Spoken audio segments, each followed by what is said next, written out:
আমি যত সামনের দিকে যাচ্ছি আগুনও তত সামনের দিকে যাচ্ছে, এটা কিভাবে সম্ভব? হযরতে মূসা আলাইহিস সালাতু ওয়াস সালাম যখন এই কথাটা বললেন, তখন আল্লাহ পাক রব্বুল আলামিনের পক্ষ থেকে গায়েবী আওয়াজ আসলো। তিনি বললেন, ইয়া মূসা, হে মূসা, ইন্নী আনা রব্বুকা, আমি হচ্ছে তোমার প্রভু। ফাখলা নালাইক, তুমি তোমার জুতা খুলো। ইন্নাকা বিল ওয়াদিল মুকদ্দাসি তুয়া, কারণ তুমি এমন এক উপত্যকায় এসেছো যেটা অত্যন্ত পবিত্র উপত্যকা। বলি আলহামদুলিল্লাহ। আমরা এখান থেকে এদূর পর্যন্ত গত সপ্তাহে আলোচনা করেছি, এবং এখান থেকে গিয়ে ওই যে মাজারকে সম্মান করা, মুসলমানদের কবরকে সম্মান করা, এগুলো নিয়ে গত সপ্তাহে আলোচনা করেছি। এখান থেকে আমাদের নতুন আলোচনা শুরু। হযরতে মূসা আলাইহিস সালামকে আল্লাহ বললেন, ওয়া আনা আখতারতুকা, হে মূসা, আমি তোমাকে নবী হিসেবে মনোনীত করেছি, আমি তোমাকে বেছে নিয়েছি, আমি তোমাকে তোমার নবুয়ত প্রকাশের সময় হয়েছে, অথবা আমি তোমাকে বেছে নিয়েছি কেন, এখনই তোমার নবুয়ত প্রকাশ হওয়ার উপযুক্ত সময়। কারণ যারা নবী হবেন তারা দুনিয়াতে আসার আগে আল্লাহ পাক রব্বুল আলামিন তাদের নবুয়তটা লিখে দেন। এরকম না যে তারা দুনিয়াতে এসে তাদের থেকে নবী বানাচ্ছেন একজন থেকে, এরকম না। এটা তকদিরিভাবে নবী হয়ে এসেছেন ওরা দুনিয়াতে। হযরতে মূসা শুধু নবুয়তটা প্রকাশ করার সময়, তো প্রকাশ করতে আল্লাহর প্রত্যেকটা কাজ একটা হিকমত দিয়ে হয়, হুটহাট করে হয় না। প্রত্যেকটা একটা নির্দিষ্ট সময় যখন আসবে আল্লাহ পাক রব্বুল আলামিন সেটাকে প্রকাশ করে দেন। বলে আলহামদুলিল্লাহ। বলে আমি তোমাকে তোমার জন্য এখনই উপযুক্ত সময় মনে করছি নবুয়ত প্রকাশ করার। সুতরাং ফাস্তামি, হে মূসা, মনোযোগ সহকারে শুনো, লিমা ইউহা, যে বিষয়ে তোমাকে নির্দেশ দেওয়া হচ্ছে। বলে আলহামদুলিল্লাহ। যে বিষয়ে তোমার উপর ওহী করা হচ্ছে সেটা তুমি মনোযোগ সহকারে শুনো। তখন কি ওহী করলো আল্লাহর পক্ষ থেকে? দেখেন, এখানে আগুন থেকে আওয়াজ আসে নাই। আগুনটা একটা চিহ্ন, মূলত আগুনটা হচ্ছে একটা বাতি আর কি। ওই যে আমাদের এখানে রাস্তার গিয়ে আছে না, সিগন্যাল লাইট আছে না, সিগন্যাল লাইট, সবুজ লাইট জ্বলতেছে, আপনি গাড়ি চলবেন, তারপরে লাল লাইট জ্বলতেছে, আপনার গাড়ি বন্ধ হবে। একটা সিগন্যাল লাইট। আগুনটা কোনো আল্লাহ না, নাউযুবিল্লাহি মিন যালিক। আগুনটা ছিল একটা সিগন্যাল। সিগন্যালটা কি? ওই কোন জায়গার উপর গিয়ে থামবে। হযরত মূসা আলাইহিস সালাম কোথায় যাবেন? কারণ মানুষকে আল্লাহ পাক সুবহানাহু ওয়া তাআলা যখন মনোনীত করেন তারা নির্জনতা একটা অবলম্বন করেন। যেমন আমার রাসূল যখন হুজুরের নবুয়ত প্রকাশের সময় গনিয়ে আসলো, তখন হুজুর সাল্লাল্লাহু আলাইহি ওয়াসাল্লামের কাছে হুব্বিবা ইলাইহি আল খলাউ, হুজুরের কাছে তখন একাকিত্ব ভালো লাগতেছে, জনসংগম আর ভালো লাগতেছে না, মানুষের সাথে বেশি চলাফেরা করা ভালো লাগতেছে না। হুজুর কি করলেন? হেরা পর্বতের গুহার মধ্যে ধ্যানমগ্ন হয়ে গেলেন। বলে আলহামদুলিল্লাহ। ইবাদতের জন্য একনিষ্ঠ জায়গা উত্তম। কেন? সেখানে দুনিয়া ঝামেলা থাকবে না, আল্লাহকে ডাকার বেশি সুযোগ পাবে। কারণ মসজিদে ইবাদতের জন্য বেশি উত্তম। কেন? কারণ মসজিদে দুনিয়ার হট্টগোল থাকে না। আপনি যখন মসজিদে এসেছেন আপনার দুনিয়ার সব খেয়াল বাইরে রেখে চলে এসেছেন। সেই জন্য ঘরে নামাজ পড়ার চাইতে মসজিদে নামাজ পড়ার মধ্যে ফজিলত বেশি। কারণ মসজিদে আসলে বিনয়ী ভাব সৃষ্টি হয়, একতা সৃষ্টি হয়, আরেকজনকে নামাজ পড়তে দেখলে নামাজের প্রতি মনোযোগ বেশি বাড়ে। আর আমরা তো এখন এমন হয়েছি যে আমরা মসজিদে যাব কম, মসজিদে যাই না, বেশিরভাগই মসজিদে যাই না। আল্লাহ পাক সুবহানাহু ওয়া তাআলা আমাদেরকে মসজিদে আসার তৌফিক দান করুন। বলে আমিন। হযরতে মূসা আলাইহিস সালামকে বললেন, বলে ইন্নী, ওহী করলেন। ওহীটা কি? বলে ইন্নী আনা রব্বুক, হে মূসা, আমি হচ্ছে তোমার প্রভু, আমি তোমার একমাত্র খোদা। মিশরের সবাই ফেরাউনকে খোদা বলতেছে। ফেরাউন খোদা না, ফেরাউন একটা সৃষ্টি মাত্র, আমি একমাত্র তোমার খোদা। লা ইলাহা ইল্লা আনা ফাবুদুনি, হে মূসা, আমি ছাড়া আর কোনো ইলাহ নাই, আমি একমাত্র ইলাহ। ফাবুদনি, অতঃপর তুমি আমারই ইবাদত করো। বলি আলহামদুলিল্লাহ। তারপর আল্লাহ বললেন, ওয়া আকিমিস সালাতা লিযিকরি, হে মূসা, তুমি আমার শরণার্থে নামাজ আদায় করো। দেখেন, এক নম্বর ওহী হলো আমি তোমার একমাত্র প্রভু, আল্লাহর তাওহীদের স্বীকৃতি দেওয়া। দুই নম্বরে এসে আল্লাহ নবীকে শিক্ষা দিচ্ছেন, আকিমিস সালাতা, হে মূসা কি করো? নামাজ প্রতিষ্ঠা করো। কেন? লিযিকরি, আমার স্মরণের জন্য। আল্লাহর স্মরণের জন্য নামাজের চাইতে বড় কোনো ইবাদত নাই। সবচেয়ে বড় ইবাদত নামাজ। নামাজ এমনি এমনি 5 ওয়াক্ত আমাদের জন্য ফরজ করে নাই। হজ জীবনে একবার ফরজ। একবার যদি কেউ হজ করে ফেলে তারপর থেকে হজের ফরজিয়ত শেষ। যাকাত বছরে একবার ফরজ। টাকা ঘুরতেছে, ঘুরে 1 বছর আসলে তারপর আপনার উপর যাকাত ফরজ। রমজানের রোজা বছরে একবার ফরজ। কিন্তু নামাজ এমন একটা ইবাদত যেটা প্রত্যেক দিন 5 বার ফরজ। গোড়া রমজানের এক রোজা যেরকম, নামাজের প্রত্যেকটা ওয়াক্ত সেরকম। তাহলে সেই জন্য আল্লাহ বলছেন ওয়াকিমিস সালাতা লিযিকরি, বলে আমার স্মরণের জন্য কোন ইবাদতটা তুমি করবে, পুরো নামাজ পড়ো, কারণ নামাজের মাধ্যমে একাগ্রতা সৃষ্টি হয় বেশি। তারপর আল্লাহ বললেন শোনো মূসা, ইন্নাস সাআতা আতিয়াতুন, কারণ সেই সময়ের মানুষরা তারা আখিরাত বিশ্বাস করতো না, কিয়ামতকে বিশ্বাস করতো না। সেই সময়ের মানুষ মানে যারা কিপ্তিরা ছিল, ফেরাউনিরা ছিল, তারা কিয়ামত বিশ্বাস করতো না। পরকালীন যে বিচার হবে, পরকালীন যে তাদের একটা জগৎ আছে সেখানে, সেটা তারা বিশ্বাস করতেন না। সেই জন্য আল্লাহ তাকে তৃতীয় নম্বর ওয়াহি যেটা করেছেন সেটা হলো কি, ইন্নাস সাআতা আতিয়াতুন, নিঃসন্দেহে কিয়ামত অবশ্যই অবশ্যই আসবে। বলে আলহামদুলিল্লাহ, বলে কিয়ামত আসবে। কেউ বিশ্বাস করলেও কিয়ামত আসবে, কেউ বিশ্বাস না করলেও কিয়ামত আসবে। কেউ বিশ্বাস করলেও হিসাব নিকাশ হবে, কেউ বিশ্বাস না করলেও হিসাব নিকাশ হবে। এখন একজন নাস্তিকে, এটা ডক্টর মোহাম্মদ শহীদুল্লাহর মনে হয়, ওনার জীবনীতে ঠিক মনে নাই আমার, এমনি ওনাকে একদিন প্রশ্ন করেছিলেন আরেকজন নাস্তিক, প্রশ্ন করেছিল যে আপনি এত বড় একজন গুণীজন মানুষ, আপনি যে আখিরাত নিয়ে এত বিশ্বাস করতেছেন, পরকাল নিয়ে আপনাকে যত টেনশনে দেখতেছি, যদি দেখেন যে ওখানে পরকাল বলতে কিছু নাই, তখন কি করবেন? বলতেছে সেটা নিয়ে আমার টেনশন নাই, আমার টেনশন হচ্ছে আমি এখান থেকে বিশ্বাস না করে যদি পরকালে যাই, সেখানে যদি সব বাস্তব করতে দেখি, তখন কি হবে? আমি দুনিয়াতে বিশ্বাস করতেছি, আমি দেখি না দেখি, এটা নিয়ে আমার টেনশন নাই। আমার টেনশন হচ্ছে আমি যদি এখান থেকে বিশ্বাস না করে পরকালে যাই, সেখানে গিয়ে যদি দেখতেছি আল্লাহ এবং তার রসুল যা যা বলেছে সব কিছু হচ্ছে, তখন কি হবে? তখন তো আমার সব বরবাদ। সুতরাং আমার জন্য পরকাল বিশ্বাস করাটাই হচ্ছে শ্রেয়। আমরা নামাজ পড়তেছি না, আল্লাহর ডর নাই, ধরো না গোসল আজম মাইজবানের আমাকে বাঁচাই দিবে, হাজা গরিমের নামাজ বাঁচাই দিবে, অমুকে বাঁচাই দিবে, তমুকে বাঁচাই দিবে, আল্লাহর ইবাদতের হুকুম আহকামাদের কথা মানতেছি না, আল্লাহর হুকুম আহকামকে বিশ্বাস করতেছি না, কিন্তু পরকালে গিয়ে যদি দেখতেছেন যে এগুলা কিচ্ছু না হয়, তাহলে আল্লাহর হুকুম আহকাম যে মানি না, এগুলোর জন্য তো সব বরবাদ। হযরত মূসা আলাইহিস সালামকে আল্লাহ তৃতীয় নম্বর ওয়াহি করতেছেন, ইন্নাস সাআতা আতিয়াতুন লা রাইবা ফিহা, ইন্নাস সাআতা আতিয়াতুন, হে মূসা নিঃসন্দেহে কিয়ামত অবশ্যই অবশ্যই আসবে। বলে আকাদু উখফিহা, আমি আল্লাহ এটাকে নিকটবর্তী গোপন করে রেখেছি, প্রকাশ করে দিই নাই কিয়ামত কখন হবে, এত হিজরির এত সালে কিয়ামত হবে, কথা আমি বলে দিই নাই। কেন?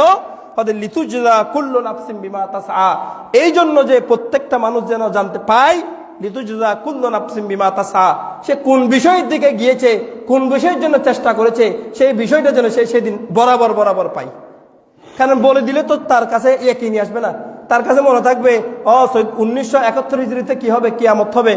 তো কিয়ামত যখন হয়ে যাবে, তাহলে আমার তো এখন অনেক বেশি দেরি আছে, সমস্যা নাই, আমি ইবাদত করার দরকার নেই। তাবারাকাল্লাযী বিয়াদিহিল মুলকু ওয়া হুয়া আলা কুল্লি শাইইন কাদির আল্লাযী খালাকাল মাউতা ওয়াল হায়াতা লিয়াবলুয়াকুম আইয়ুকুম আহসানু আমালা, আমি হায়াত এবং মওতকে সৃষ্টি করেছি তোমাদের মধ্যে কে সর্বোত্তম আমলকারী, সেটা একটু পরীক্ষা করার জন্য। পরীক্ষা আল্লাহর জন্য না। মনে রাখবেন, এখানে একটা কথা বুঝতে হবে, আল্লাহ পরীক্ষা করে জানবেন, এটা আমাদের ভুল ধারণা। আল্লাহর কাছে জানার জন্য পরীক্ষার প্রয়োজন নাই। আল্লাহ আগ থেকেই জানেন আমরা কে জান্নাতি, কে জাহান্নামী, কে বদ খোয়াইলে, কে কি বলে যে ভালো খোয়াইলে, কে আল্লাহর পক্ষ থেকে জান্নাতের তকদিরে নিয়ে এসেছি, আর কে জাহান্নাম নিয়ে এসেছে, এটা আল্লাহর দরবারে লেখা আছে। আল্লাহ আমাকে সৃষ্টির আরো 50,000 বছর আগে এগুলো লেখা হয়ে গেছে। তো ওদের পরীক্ষা কেন? পরীক্ষা হচ্ছে ওই আমার সাথে আমার এলাকাবাসী আছে যে, এদেরকে দেখানোর জন্য।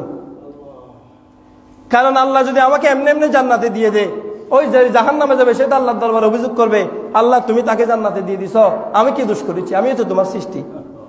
যে জাহান্নামে যাবে সে বারবার আল্লাহর কাছে অভিযোগ করবে, আল্লাহ বলতেছে না তো অভিযোগের দরকার নাই।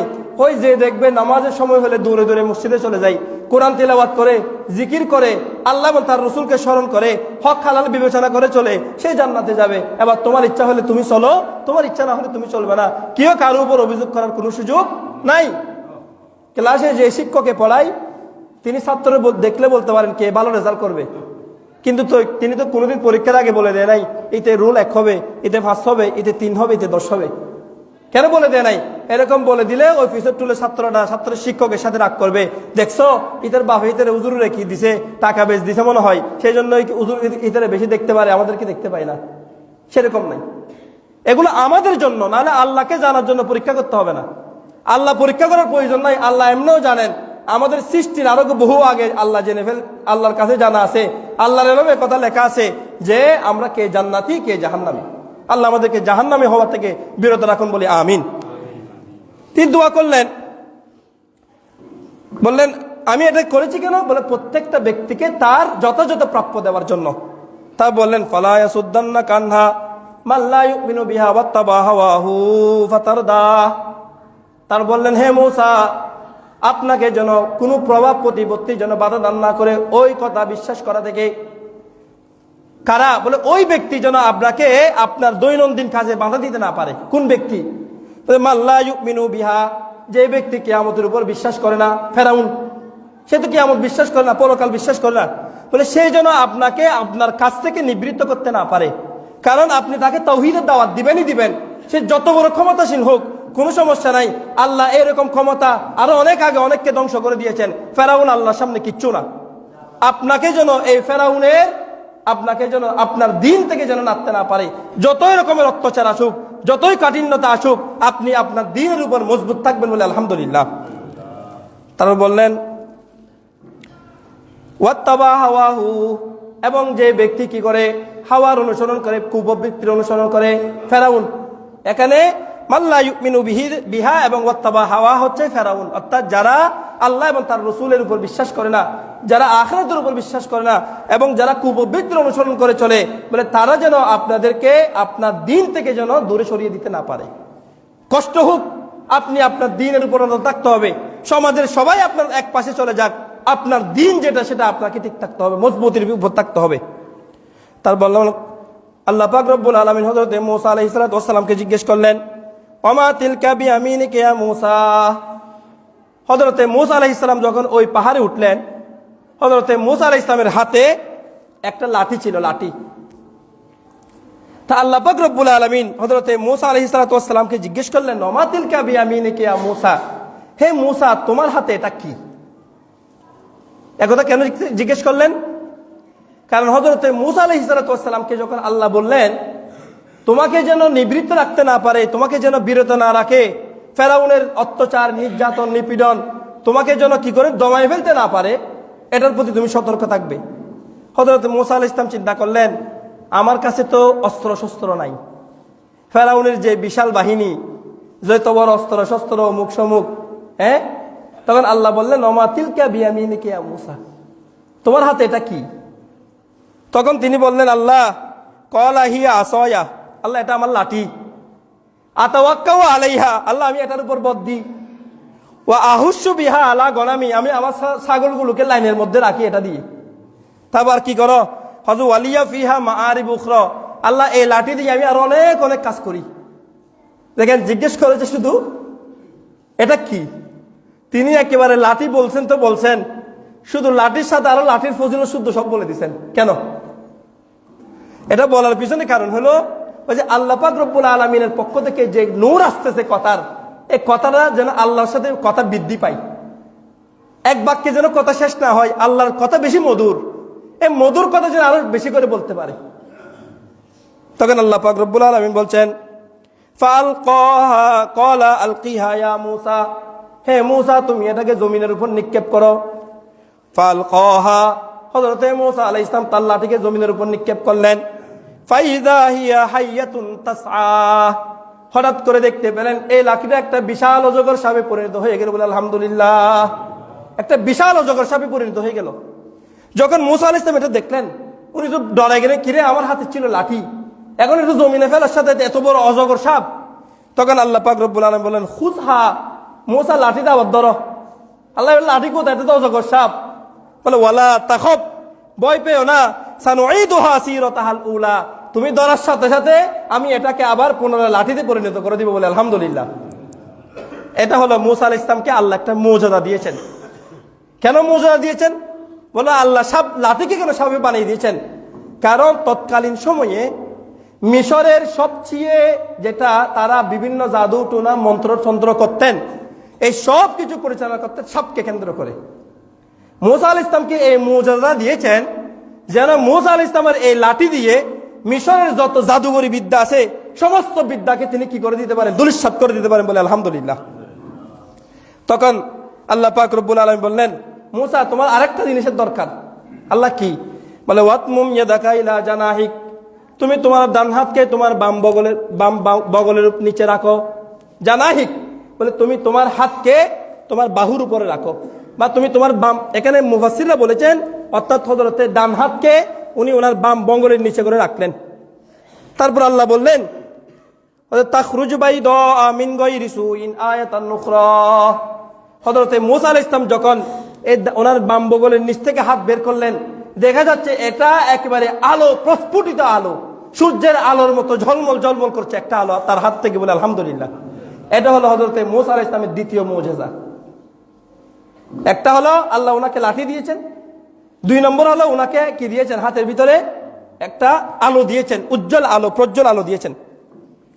তারপর বললেন আল্লাহ পাক রব্বুল আলামিন বললেন নিরিয়াকা মিন আয়াতিনাল কুবরা, আমি তোমাকে যে 2টি দেখালাম এগুলো আল্লাহর বড় বড় মুজিজা সমূহের মধ্যে একটি। বলি আলহামদুলিল্লাহ, মানে আল্লাহর পক্ষ থেকে বড় 2টি নিদর্শন তোমার জন্য।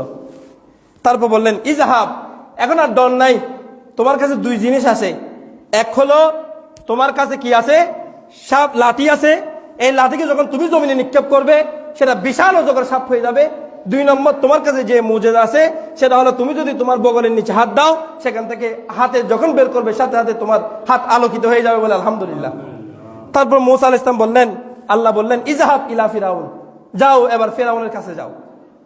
ইন্নাহু তাগা, বলে ফেরাউনের কি হয়ে গেছে? এই অবাধ্যতা বেশি বেড়ে গিয়েছে, ফেরাউনের দৌরাত্ম্য বেশি বেড়ে গিয়েছে, এটা এখন নিজেকে বেশি খোদা দাবি করতে শুরু করেছে, যাও এবার ফেরাউনের কাছে যাও। তখন মূসা আলাইহিস সালাম বললেন, আল্লাহ একটা দোয়া করলেন। এই দোয়াটা আমরা যাদের স্মৃতিশক্তি কম, যাদের মুখ, ওই যে মুখ অনেক ছেলে থুতাই না, এই দোয়াটা পরে যদি কারো মুখে যদি ফুক দেয় আল্লাহ তার থুতানি ভালো করে দিবেন। আলহামদুলিল্লাহ। এটা একটা তুতলানির দোয়া। এটা যাদের স্মৃতিশক্তি কম, ওই যে আমরা বলি না জিহ্বা ডানা, মানে মোটা হয়ে গেছে আর কি, অর্থাৎ পড়া কম আসে, মুখ দিয়ে পড়তে পারে না, এদের জন্য এই দোয়া। এটা আমরা পড়ি কিন্তু জানি না যে এই দোয়ার প্রেক্ষাপট। এটা হযরতে মূসা আলাইহিস সালামের দোয়া। উনি আল্লাহর দরবারে দোয়া করলেন রব্বি ইশরাহ লি সদরি, আমরা বলি রব্বি ইশরাহ লি সদরি ওয়া ইয়াসসির লি আমরি ওয়াহলুল উকদাতাম মিন লিসানি ইয়াফকাহু কওলি। এই দোয়াটা বলে রব্বি ইশরাহ লি সদরি। আল্লাহ মূসা আমি তো যাচ্ছি ফেরাউনের কাছে, কারণ ফেরাউনের দরবারে তো অনেক ধরনের বিদ্বানরা থাকবে, তারা তো আমাকে অনেক ধরনের প্রশ্ন করবে। আল্লাহ যখন আমাকে অনেক ধরনের প্রশ্ন করবে, আমি যেন তাদের প্রত্যেকটা জবাব ঠিকঠাক ভাবে দিতে পারি। আল্লাহ ইশরাহ লি সদরি, তুমি আমার সিনাকে প্রশস্ত করে দাও। বলি আলহামদুলিল্লাহ। এখানে দোয়া করলেন কেন? দোয়া মুসলমানদের জীবনে সবচেয়ে বড় একটা সম্পদ। একজন মুসলমানের জীবনে সবচেয়ে বড় সম্পদ কি? দোয়া। হাদিসে পাকের মধ্যে নবী করিম সাল্লাল্লাহু আলাইহি ওয়াসাল্লাম ইরশাদ করেছেন আদ-দুআউ মুখুল ইবাদা, দোয়া হইল ইবাদতের মগজ। আমাদের সারা শরীরকে, আমাদের জিসিমকে পরিচালনা করে কে? মস্তিষ্ক।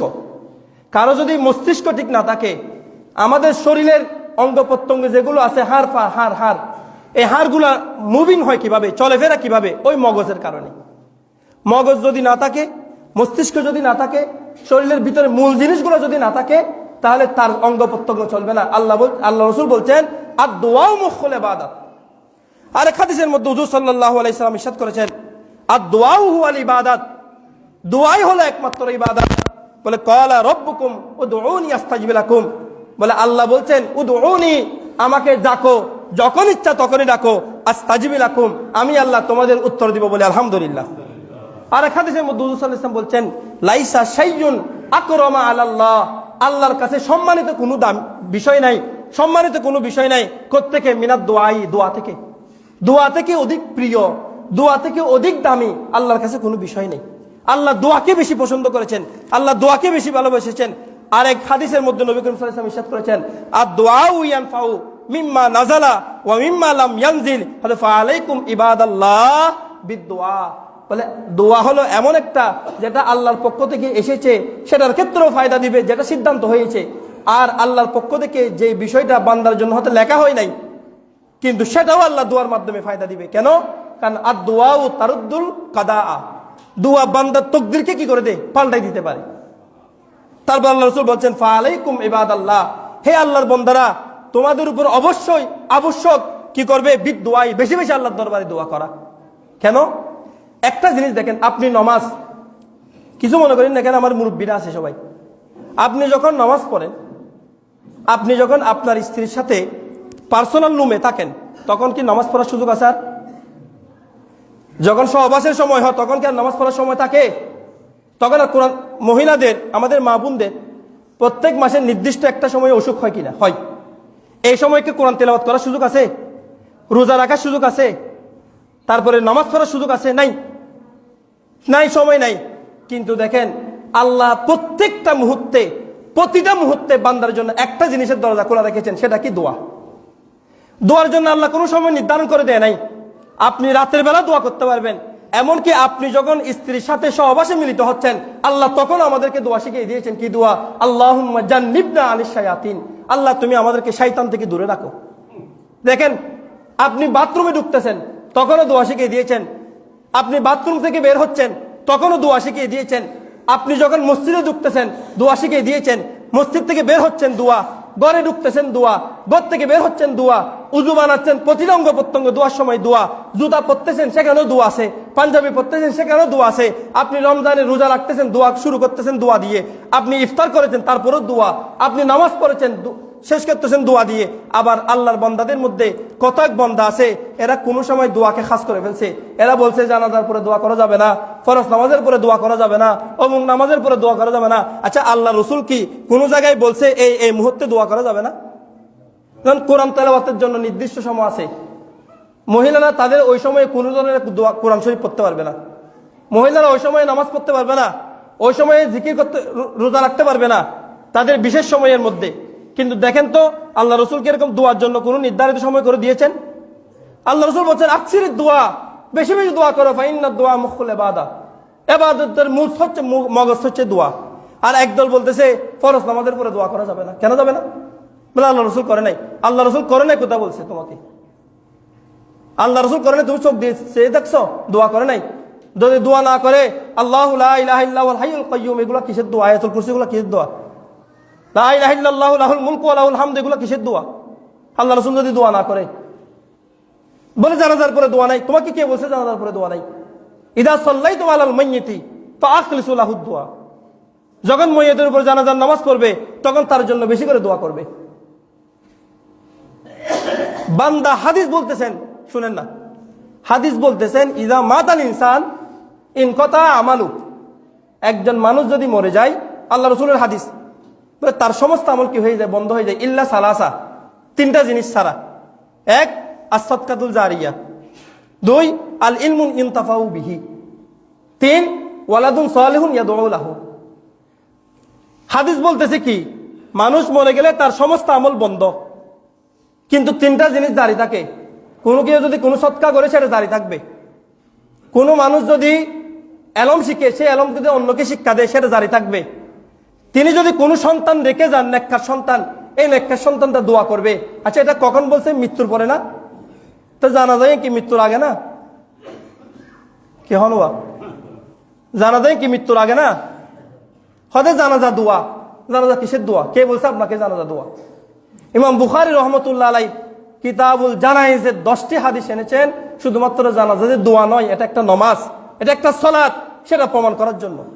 কে বলছে আপনাকে দোয়ার পরে দোয়া করা যাবে না? আর আল্লাহ রসুল বলছে, একবার দোয়া করার পরে তোমরা দোয়া করিও না। হাদিসে বলছে আকসিরিদ দোয়া, দোয়া বেশি করো। আর কাসর হয় কমের মধ্যে 3 দিয়ে। কসির যেটা আমরা বেশি বলি, বেশি আর ওই কত, কমের মধ্যে কত? 3। ক্ষমতা 3 বার দোয়া করুন করিব। একবার জানাজার পরে দোয়া করিবেন, জানাজার দোয়া করছেন এটার মধ্যে যদি ধরি। আর একবার জানাজার পরে দোয়া করিবেন 2। আর একবার কবরস্থান দিয়ে দোয়া করিবেন, তাহলে আকসারাই। আল্লাহ বলছেন, ওয়াইজা সালাকা ইবাদি আন্নী ফাইন্নী করিব, আমার বান্দা যখন আপনার কাছে জিজ্ঞেস করবে আমি আল্লাহ সম্পর্কে, আপনি বলুন আমি তার কাছে আছি। আর উজিবু দাওয়াতাদ দাঈ ইযা দাআনি, যখন আমাকে আমার বান্দা যখন আমার কাছে দোয়া করবে, আমি আল্লাহ সাথে সাথে তার দোয়ার জবাব দিব, বলে আলহামদুলিল্লাহ। আল্লাহ রাসূল সাল্লাল্লাহু আলাইহি ওয়াসাল্লামের হাদিস, নবী করিম সাল্লাল্লাহু আলাইহি ওয়াসাল্লাম বলছেন, মা মিন মুসলিমিন, কোন মুসলমান নাই, ইয়াদউ বিদাওয়াতিন, যে আল্লাহর দরবারে দোয়া করেছে বলে এই অবস্থা লাইসা ফিহা ইসমুন ওয়ালা কতিয়াতু রহিমিন, সে দোয়ার মাঝখানে যেখানে দোয়া করেছে সেখানে কোনো কাতিয়াউ রহিম নাই, যে আত্মীয়তা সম্পর্ক ছিন্ন করেছে সেরকম কেউ নাই, এবং সেখানে কোনো পাপিষ্ট যে বেবিচারিতার গুনাহ, সেই যে কি বলে যে আল্লাহ যে 7টা কবিরা গুনাহ রয়েছে এগুলাতে যুক্ত রয়েছে সেরকম বান্দা নাই। আল্লাহ বলছেন আতাহুল্লাহু ইহদা সালাসাতিন, আল্লাহ তার দোয়ার বদলে তাকে 3টা জিনিস দিবেন, 3টা থেকে যে কোনো একটা জিনিস দিবেন। এক, আন ইউআজ্জিলা লাহু দাওয়াতাহু, আল্লাহ সাথে সাথে তার দোয়াকে কবুল করবেন। 2, আল্লাহ পাক সুবহানাহু ওয়া তাআলা বলছেন আন ইয়াদখিরুহা লাহু ফিল আখিরাহ, আল্লাহ তার জন্য এই দোয়াটাকে আখিরাতের জন্য জমা রাখবেন। 3, আম্মা আন ইয়াসরিফা আনহু মিনাস সুই মিসলাহা, সে যে গুনাহ করেছে আল্লাহ তার গুনাহ ক্ষমা করে দিবেন ওই দোয়ার উসিলা দিয়ে। আল্লাহ রাসূল বলতেছেন দোয়ার ফজিলত, আর উম্মত এসে বলতেছে দোয়া করার দরকার নাই। হাদিস বলতেছে ওয়ালাদে সালে তার জন্য দোয়া করবে, তারপর বলতেছে দোয়া করার দরকার নাই। এগুলো কি ধরনের স্ববিরোধী কথা, মুহূর্তের মধ্যে স্ববিরোধী কথা। তাহলে শুধু দিন পড়ার নাম দিন না, দিন বুঝার নামও দিন। আল্লাহ রাসূল আমাদেরকে যেটা বলেছেন, বলে যে জানাজার পরে দোয়া নাই, আমি বললাম ইজা সাল্লাইতু আলাল মাইয়িত ফাআখলিসু লাহুদ দুআ, হাদিস বলতেছে এগুলা। যখন তুমি মইয়তের উপর নামাজ পড়বে তখন ফাআখলিসু লাহুদ দুআ, তার জন্য ভালোভাবে দোয়া করবে, এমনি দোয়া না, ভালোভাবে দোয়া। তাহলে জানাজার পরে দোয়া নাই বলে যে বেদাত আমাদের এখানে প্রচলন করতেছে মানুষ, এগুলা হচ্ছে উম্মাতে বিভ্রান্ত করা, সমাজকে দুর্ভাগ্যের মধ্যে ফেলে দেওয়া, সমাজকে বিভাজন করার চেষ্টা করা। এই সমস্ত বান্দাদের থেকে আমাদেরকে হেফাজতে থাকতে হবে। আল্লাহ রাসূল আমাদেরকে যে দিন দিয়েছেন সেটা উত্তম দিন, বুজুর্গরা আমাদেরকে যে দিন দিয়েছেন সেটা উত্তম দিন। এখানে এসে ওইটা নাই ওটা আছে এটা নাই, ফরজ নামাজের পরে দোয়া করা যাবে না, ফরজ নামাজ পড়েছেন দোয়া করলে কি সমস্যা? আল্লাহ কি বলেছে ফরজ নামাজের পরে দোয়া করলে আমি কবুল করবো না? আল্লাহ বলছেন ইজা দাআনি, যখনই আমার কাছে দোয়া করবে উজিবু দাওয়াতাদ দাঈ, আমি তার দোয়া সাথে সাথে কবুল করব। আল্লাহ রাসূল বলছেন বান্দা দোয়া করলে তার দোয়াটা ফেরত যায় না, হয় সেটা দুনিয়াতে আল্লাহ দিয়ে দেন, অথবা আখিরাতের জন্য জমা রাখেন, অথবা ওই দোয়ার উসিলায় আল্লাহ তার গুনাহ মাফ করে দেন। আর আপনি বলতেছেন দোয়া করার দরকার নেই। আল্লাহ বলছেন ওমান আহসানু মিম্মান দাআ ইলাল্লাহি ওয়া আমিলা সালিহান ওয়া ক্বালা ইন্নী মিনাল মুসলিমিন। আল্লাহ বলছেন ওই ব্যক্তির চাইতে উত্তম ব্যক্তি কে আছে যে আল্লাহর কাছে দোয়া করে। আর আপনি যখন আমরা যখন সবাই যখন দোয়ার জন্য দাঁড়াই, একদল বলে দোয়া করার কোনো দরকার নাই, দোয়া করলে বেদাত, দোয়া করলে খারাপ, দোয়া করলে পথভ্রষ্ট, দোয়া করলে দিন থেকে খারেজ, নাউযুবিল্লাহি মিন যালিক। এগুলো আল্লাহ রাসূলের দ্বীনের উপর বাড়াবাড়ি করা। বেদাত হচ্ছে যে রাসূলুল্লাহ সময় থেকে আজকে পর্যন্ত কোন হক্কানি রব্বানি উলামায়ে কেরাম জানাজার পরে দোয়া করতে বাধা দেয় নাই। এই যারা বাধা দিচ্ছে এরাই হচ্ছে বেদাতকারী। কারণ এই বাধা দেওয়াটা রাসূলের যুগে ছিল না, এরা নতুন সৃষ্টি করেছে বাধা দেওয়াটা, এরাই হচ্ছে বেদাতকারী। আল্লাহ এদের থেকে আমাদের দিনকে হেফাজত রাখুক বলি আমিন। আমাদেরকে মুখলেস হওয়ার তৌফিক দান করুক। যত বেশি পারেন দোয়া করবেন, ফরজ নামাজের পরে না, প্রত্যেক সুন্নত পরে পরে দোয়া করবেন, প্রত্যেক নফল পরে পরে দোয়া করবেন, প্রত্যেক রোজার পরে দোয়া করবেন। আল্লাহ আমাদেরকে শিক্ষা দিয়েছেন দোয়া দোয়া দোয়া, বেশি দোয়া করতে থাকো। আল্লাহ রাসূলের গুণা জীবন দেখেন, শুধু দোয়াই দোয়াই দোয়াই দোয়া। যুদ্ধের ময়দানে গিয়েছেন দোয়া, মুসা আলাইহিস সালাম ওহী লাভ করতেছেন দোয়া, ওখান থেকে এখানে যাচ্ছেন দোয়া। আমি তো প্রত্যেকটা পরতে বলতে বলেছি, মিশর থেকে কোথায় যাচ্ছেন, এখানে একটা জায়গায় গিয়ে বসেছেন, সেখানেও দোয়া। শুআয়ব আলাইহিস সালামের কাছে যাচ্ছেন, সেখানেও দোয়া। সেখান থেকে এখানে আসছেন, সেখানেও দোয়া। আল্লাহ ওহী নাযিল করতেছে, ওহী প্রকাশ করতেছে, তখনও দোয়া। দোয়া ছাড়া কিছু নেই। আর উম্মত বলতেছে দোয়া করার দরকার নেই। আল্লাহ পাক সুবহানাহু ওয়া তাআলা আমাদের দিনকে মজবুত রাখুক। ফিতনা অনেক বাড়বে, ফিতনা হয় আকলের কমতির কারণে। বললাম না 1 মিনিট আগে হাদিস বলতেছে ওয়ালাদুন সালিহু দোয়া করবে। তো জানাজা কেউ ভাই দোয়ার আগে না, জানাজা মৃত্যুর আগে না মৃত্যুর পরে? তো তখন দোয়াটা ইয়াদুল্লাহু সালিহুর ভিতর পড়বে না? আল্লাহ আমাদের দিনকে হেফাজত করুক। আমরা সুন্নি মুসলমানরা বিরোধিতা না, সরাসরি মারামারি করার নাম ইসলাম না। ইসলাম হলো প্রেমের নাম, ইসলাম হলো মহাব্বতের নাম, ইসলাম হলো ভালোবাসার নাম, সম্প্রীতির নাম, আন্তরিকতার নাম। একজন অন্যজনকে অপমান করার নাম ইসলাম না। আমরা সত্যিকারের তাসাউফপন্থী ইসলাম চর্চা করি, সত্যিকারের তরিকতপন্থী ইসলাম চর্চা করি। যে তরিকার উপরে শাইনশাহী বগদাদ ছিল, গৌসে পাক আব্দুল কাদের জিলানী ছিলেন, যে তরিকার উপরে খাজা মঈনুদ্দিন চিশতি ছিলেন, যে তরিকার উপরে গৌসুল আজম মাইজভান্ডারী ছিলেন, যে তরিকার উপরে সৈয়দ আহমদ সিরকুটি ছিলেন, যে তরিকার উপরে দাদা গঞ্জ বখশ লাহুরি ছিলেন, যে তরিকার উপরে আল্লামা আবুল কাসেম কুশাইরি রহমতুল্লাহ আলাইহি ছিলেন, সমস্ত ইমামগণ যে তরিকার উপরে ছিলেন, আমরা সুন্নিরা সে তরিকার চর্চা করি, বেদাত করি না। বরং আমাদের আমলগুলা রাসূলুল্লাহ সাল্লাল্লাহু আলাইহি ওয়াসাল্লাম বলছেন মান সান্না সুন্নাতান, যে ব্যক্তি এমন একটা সুন্নতকে প্রচলন করেছে, বলে আল্লাহ তার সে যে ব্যক্তি এই কাজটা করবে, এই সুন্নতটা করবে যেটা আমার দ্বীনের জন্য লাভজনক, বলে সে ওই যে ব্যক্তি করবে যে সওয়াব, এই ব্যক্তি তার সমপরিমাণ সওয়াব পাবে। আপনি কোত্থেকে সে বেদাত করতেছেন এখানে? আল্লাহ পাক সুবহানাহু ওয়া তাআলা আমাদের দ্বীনকে হেফাজত করুক। ওয়া আখিরু দাওয়ানা আলহামদুলিল্লাহি রাব্বিল আলামিন।